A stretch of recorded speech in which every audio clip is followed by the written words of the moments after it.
Come on, guys, move back to Lithuania.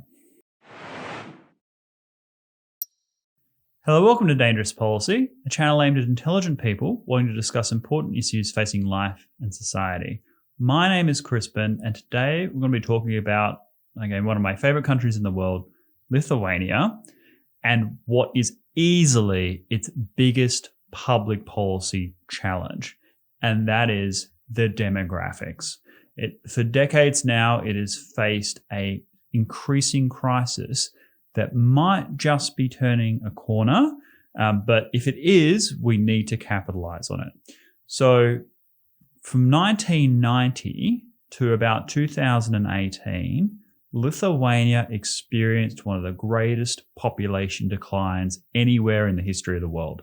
It went from 3.7 odd million people down to 2.8 or so, and with a 23% decline in the national population. Now, by the way, that is at a time when the world population increased by about 50%.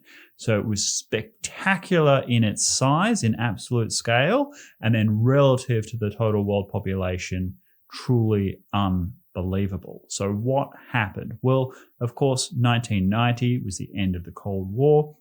The Lithuanian people had been chafing under decades of Soviet occupation with all of the problems and exploitations and issues that arose from that. So when suddenly they became liberated, that meant a certain liberty to move and relocate. A lot of people naturally went to the West in pursuit of a better life. And that trend continued and in fact, in some ways deteriorated and accelerated when Lithuania joined the European Union, because you had the Shenzhen area in which Lithuanians could just get up and move like anyone who joined the EU. And therefore, if wages were low, if job opportunities were scarce, then many people, particularly young people, got up and left. So the fastest declining demographic has young people between the ages of sort of 20 to 34, right? It has been young people who are bright, aspiring, highly educated, and they've moved primarily to places like the UK, Norway, France, so Western and Northern Europe, in order to pursue education opportunities, higher incomes, and more affluence than what they were experiencing in their home country. But the numbers have been extraordinary and disproportionately affected from around the country. So we found a very good article from 2016, so it's a bit outdated now, but where the numbers and the most significant areas of Lithuania had experienced population decline. We'll have that graphic up. So as you can see, it's an enormous precipitous decline, particularly in the rural areas. So harder to notice in Vilnius and Kaunas, but still there, a few percentage points, but nowhere near the scales you see at the more border areas. And to the point where we're now faced with a significant existential crisis for Lithuania. And you need to sit down for the statistic, but the median age for Lithuanians today is nearly 48, right? So that means that 50% of the population is either retired or close to retirement age, right? So that, and then you take children out of the equation, the working base population of Lithuania just isn't that high. That means that people that are paying the taxes, providing the services, working in government, investing in new businesses, employing people, that number has been the group of people that has shrunk the most significantly. Now, by way of comparison, India has a massive population, hugely young, and their median age population is 26 to 27, right? So 20 years is where that marker lies. And then even China with the one-child policy has a median age of 37. So Lithuania has one of the oldest populations in the world. I think only Japan gives it a run for its money. This is for a number of reasons. The significant emigration of young people to Western Europe and a significant decline in birth rates, in part because of the fact that young people who are of childbearing age are not in Lithuania. And so a much higher number of deaths and births in Lithuania today. So that population decline has been unreal. And then there have been things that have also driven that push even more. So, for example, when Lithuania adopted the euro, there was a significant degree of inflation, as there is, whenever you adopt the central currency. And the house prices of Lithuania did not go down at the same rate as individual earnings potential, right? So the average number of years to buy a house relative to average earnings in, say, England, which is not cheap to buy a house there either, is years less than it is in Lithuania. You might buy a house and it might take you 20, 30, 40 years to even hope to maybe get close to paying it off because the wages relative to the size of the mortgage just is too high. So cost of living pressures in Lithuania relative to wages, opportunities for young people to move west, the legacy of the Soviet Union's occupation of Lithuania and the desire to kind of escape from it, all of that led to just a precipitous decline. But the problem is you create a spiral, right? Because if you have people leaving the country, that leaves fewer people within Lithuania to invest, to create jobs, to pay taxes, to provide services, which means that there are fewer opportunities than those that remain, therefore encouraging another wave of immigration from the country. And that has been a tragedy of enormous proportion. But the good news is it is starting to reverse. And this is something that some of you actually pointed out to me when I had to go up and look at it, that over the past 2 years, it's true.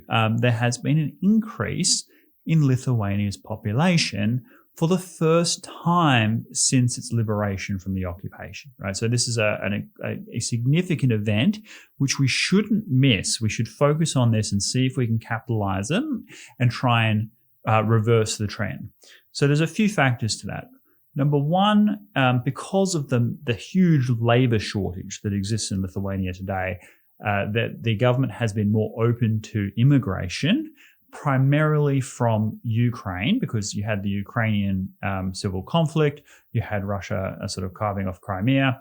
And so Lithuania, being a very pro-democracy, pro-liberation country, has been sympathetic to the plight of many Ukrainians, and because of the labor shortage, has been willing to import that immigration. So as of last year, Lithuania has more foreigners living in Lithuania than ever before. I think some 58,000 people have immigrated to Lithuania from surrounding countries, primarily just surrounding countries, Ukraine, Belarus, to Lithuania in just the last couple of years. So that's a significant boost. The other thing, and it was pointed out by someone in the comment section, was that younger people have gone overseas to get their educations because now they can travel and see the world and do that.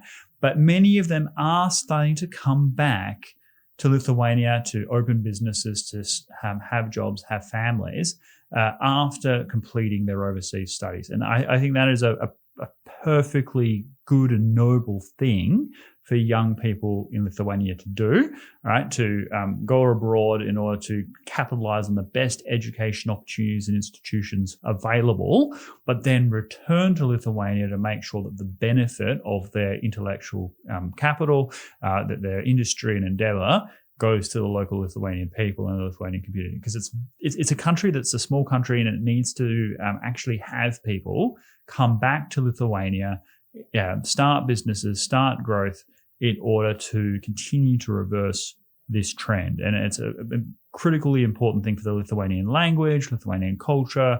It deserves to be preserved for all the reasons that I've many times said. So if you are a young person and you've gone abroad, do give serious consideration to moving back home once you've done your studies or whatever you've set out to do. And people should see the world. I'm definitely not saying that people should be stuck in their own borders, but go home and put your thoughts and industry to good use, because you can do a lot for Lithuania. Lithuania deserves to be a first world front-leading country, and it has many things going for it in that regard. It has one of the most insane internet speeds I have ever seen anywhere in the world. And look, I live in Australia. I have the best internet available, and it is just by having the experience of having been in Lithuania, the frustration is enormous, right? So there's plenty of potential for IT services, for technology, for high industry. I know people. There was someone in the comment section who is doing training in IT information services with South Korea. Really great partnerships there available. So there is every opportunity for Lithuania to be sort of the technological hub of sort of northeastern Europe. And so if you do have IT skills, do set up in Lithuania, because it's an absolutely ideal place, both geographically and technologically, to deliver the kinds of business outcomes that you'd be seeking to achieve. So keep that in mind. Just in terms of the development and tourism opportunities for Lithuania, Lithuania has everything that you want in Europe as someone who goes to visit Europe, and none of the drawbacks. It's clean, it's safe, it has that idyllic kind of historical feel as well as the actual history.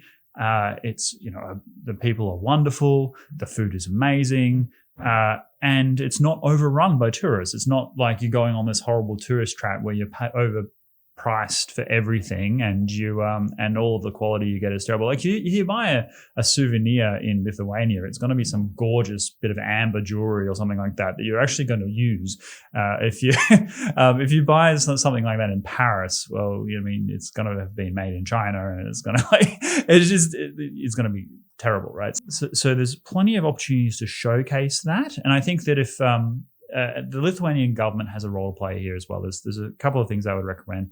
Number one, showcase Lithuania on the world stage. It has a lot going for it. I mean, I love Tracky Castle. There's so many things, the history, the things to see, the things to do. They should be doing more work in that space. Secondly, for the Lithuanian people themselves, when I've been in Lithuania, it has seemed like there has been an underappreciation of Lithuanian culture, history, society.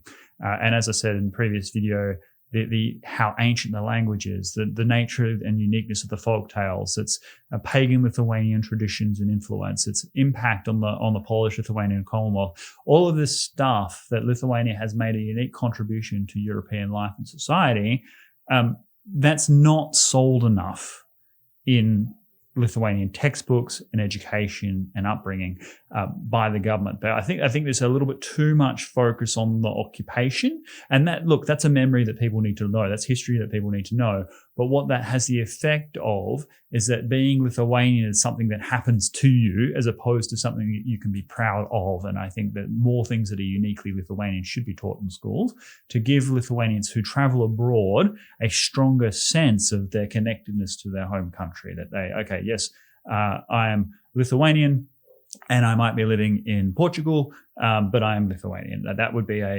something that I would really seek to encourage and instill, among the entire Lithuanian people, because they deserve that level of pride. And also just the sporting opportunities. I mean, Lithuania has like the second best basketball team in the world for a country of 2.7 million people, something like that. Plenty of opportunities to have sporting extravaganzas. The Lithuanian people are incredibly athletic. As someone from a country that is sport obsessed, there is a lot of development opportunity to have major sporting events. One thing that people would not know about Lithuania, even within Australia, is that Lithuania holds the record for consecutive international rugby victories, right? Now, Lithuania is not known as a rugby country compared to Australia, New Zealand, South Africa, and so forth.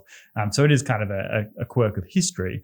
But nevertheless, it does demonstrate that Lithuania could be a hub for, massive sporting events like a FIFA kind of style center. So, or a tennis Wimbledon, that sort of thing. So there's plenty of opportunities to grow Lithuania. And if you're a young person abroad, think about it's a good thing to do with your life, is what I'm saying, is to preserve and expand and build up Lithuanian nationhood. because you are moving into this new era where the people who lived and breathed the occupation and are trying to to preserve Lithuanian tradition, they're moving on, and so it is up to young people to continue to preserve and sustain Lithuania into the future. I genuinely believe that you guys are on the cusp of something great. So it's a fantastic thing to reverse this population decline. Other things the government could do is incentivize, having children, family growth, making sure that women can participate in the workforce and have children at home. Capitalize on the older people that you have for that purpose. To recruit more carers, more babysitters. Older people can participate in this child rearing and help grow the population. So, capitalize on this. If you have your own suggestions beyond what I've said here, by all means, I do think this is the number one priority for Lithuania, is to grow the population and to encourage people that have moved abroad to return home. I think it's great that it's leveled out, but now we need to turn that into a V curve. And if you found value in this conversation, like and subscribe. We do have a growing Lithuanian audience, just because I do appreciate their country and I'm really grateful for the Lithuanian viewers. And so as part of that, I'm happy to make more and more Lithuanian content, which we will continue to do. And otherwise, I will see you in the next video. Thank you.